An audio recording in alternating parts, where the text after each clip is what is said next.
Hey there, welcome to BrowserHow. In this quick tutorial, I'm going to show you how to customize the sound settings in Chrome app for a website on computer.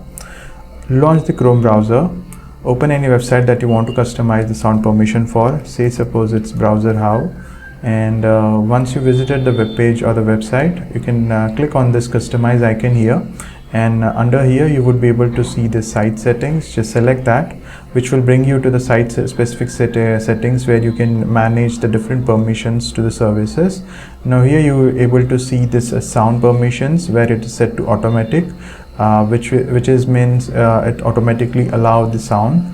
Now if you want to block the sound, you can just select the mute option where it will block the sound from this particular website. So in this way you can customize the sound settings for a website. I hope you find this video helpful. Hit on that like button and subscribe if you haven't already. Thank you for watching. Cheers. Have a great day.